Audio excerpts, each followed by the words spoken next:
The good morning students. The next one is digestive glands. செரிமான சுரப்பிகள். The digestive glands are exocrine glands which secrete biological catalyst called enzymes. The செரிமான சுரப்பிகள் வந்து நாளமுள்ள சுரப்பிகளாக காணப்படுகின்றன. இந்த நாளமுள்ள சுரப்பிகள் வந்து இந்த சுரப்பிகள் கிளாண்ட்ஸ் செக்ரேட் பண்ணக்கூடிய அந்த செக்ரேஷன்ஸ் வந்து எடுத்து செல்லக்கூடியதற்கு ஒரு நாளங்கள் காணப்படுகின்றன அல்லது குழாய்கள் காணப்படுகின்றன. இந்த மாதிரி இருக்கக்கூடிய அந்த கிளாண்ட்ஸ்க்கு பேர் தான் எக்ஸோகிரைன் கிளாண்ட்ஸ் என்று அழைக்கப்படுது. இந்த செரிமான சுரப்பிகள் அனைத்தும் நாளமுள்ள சுரப்பிகளாக காணப்படுகின்றன. இவைகள் வந்து உயிரிய வினையூக்கியான பயாலஜிக்கல் கேட்டலிஸ்ட்னா வினையூக்கி, பயாலஜிக்கல் கேட்டலிஸ்ட்னா உயிரிய வினையூக்கிகளான என்சைம்ஸை செக்ரேட் பண்ணுகின்றன. உயிரிய வினையூக்கிகளான நொதிகளை சுரக்கின்றன.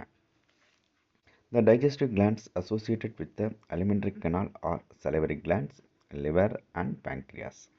இதில் பார்த்தோம்னா உணவு பாதையோடு இணைந்த செரிமான சுரப்பிகளாக உமிழ்நீர் சுரப்பிகள், கல்லீரல், கணையம் ஆகியவை காணப்படுகின்றன.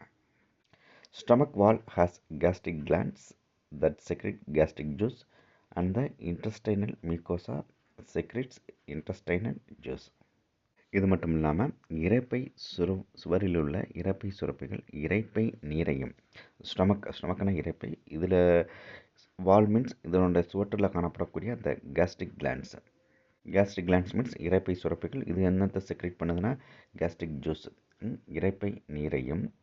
அந்த இன்டெஸ்டைனல் மியூக்கோசா அடுத்தது எங்கே இருக்குன்னு பார்த்தோம்னா சிறுகுடல், இன்டெஸ்டைனா சிறுகுடலில் கோழைப்படலம் சிறு குடல் நீரையும் சுரக்கின்றன.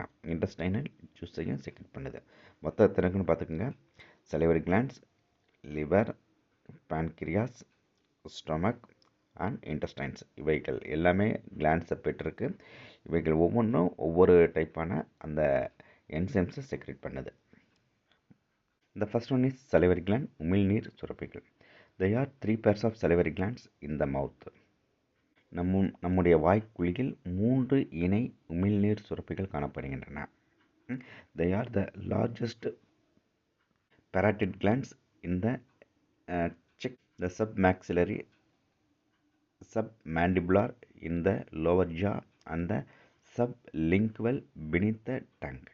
3 இருக்குது. ஃபஸ்ட்டு வந்து மேலெண்ண சுரப்பி பேராட்டிட், கீழ்த்தாடை சுரப்பி மற்றும் நாவடி சுரப்பி, நாக்குக்கு கீழே இருக்கிறது பினித்த டங். மொத்தம் 3 இருக்குது பேராட்டிட்ஸு. அது கண்ணப்பதியில் மேலெண்ண சுரப்பின்னு சொல்லுவாங்க. அடுத்தது சப் மேக்சிலரி அல்லது சப் மேண்டிபுலார், இது வந்து கீழ்த்தாடை சுரப்பின்னு சொல்கிறாங்க.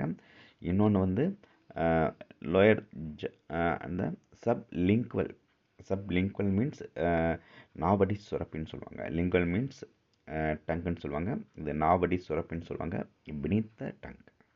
மொத்தம் 3 சுரப்பி, மேலெண்ண சுரப்பி, கீழ்த்தாடை சுரப்பி மற்றும் நாவடி சுரப்பி. These glands have ducts such as Stensen's duct, Wharton ducts and Bartholin's ducts or duct of Revenis duct respectively. இப்போ இது ஒன்று பார்த்தோம்னா இந்த ஒவ்வொரு டக்ட்டுக்கும் வந்து என்னது நாளங்கள் உள்ளது.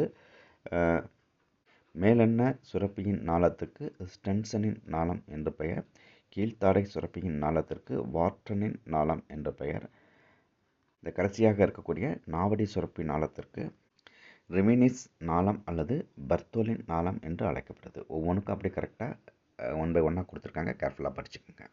இது வந்து 1 மார்க்கில் கேட்கறதுக்கு வாய்ப்பு இருக்குது. இந்த பேராட்டிட்டோட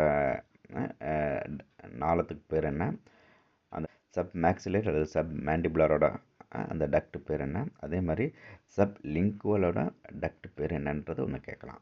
The salivary juice secreted by the salivary glands reaches the mouth through this duct. The daily secretion of saliva from salivary glands ranges from 1000 to 1500 ml.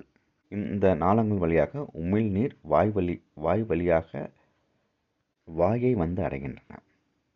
இந்த நாளங்களின் வழியாக உமிழ்நீர் வாயை வந்து அடைகின்றன.